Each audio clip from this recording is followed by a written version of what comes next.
merasakan tekanan ya, karena Bu Merti sendiri setelah pertemuan saya yang kedua, yang pertama kali saya dan Bu Merti sama-sama tidak tahu cerita yang sebenarnya.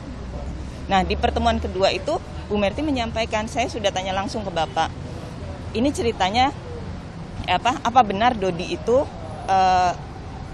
waktu itu kata-katanya, apa benar Dodi itu lo yang nyuruh gitu untuk nyisikan itu? Iya, dan Bapak mengiyakan waktu itu, mengiyakan.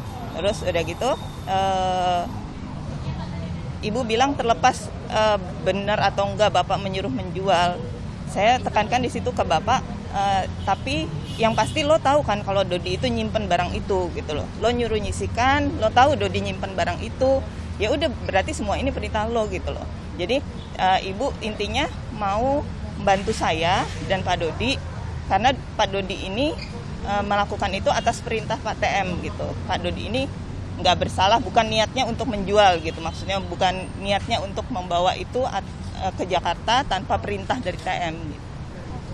Lalu ketika bertemu dengan Pak Dodi, setelah diceritakan seperti ini, apa yang disampaikan oleh Pak Dodi?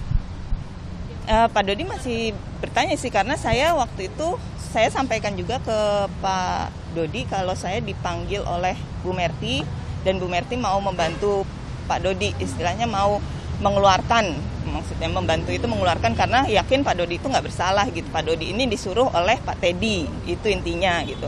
Jadi Pak Dodi masih menunggu info dari saya, gimana Bun, info dari Bu Merti itu gimana kelanjutannya gitu. Yaitu ternyata diminta untuk bergabung. Kalau dari Bu Merti tidak ada paksaan dari Bu Merti.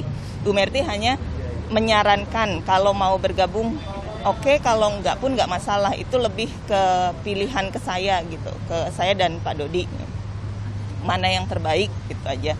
Terus udah gitu tekanan itu ada setelah telepon dari Pak TM. Di situ Pak TM benar-benar memaksakan dan ada kata-katanya paksa Dodi untuk tanda tangan gitu. Itu ada gitu.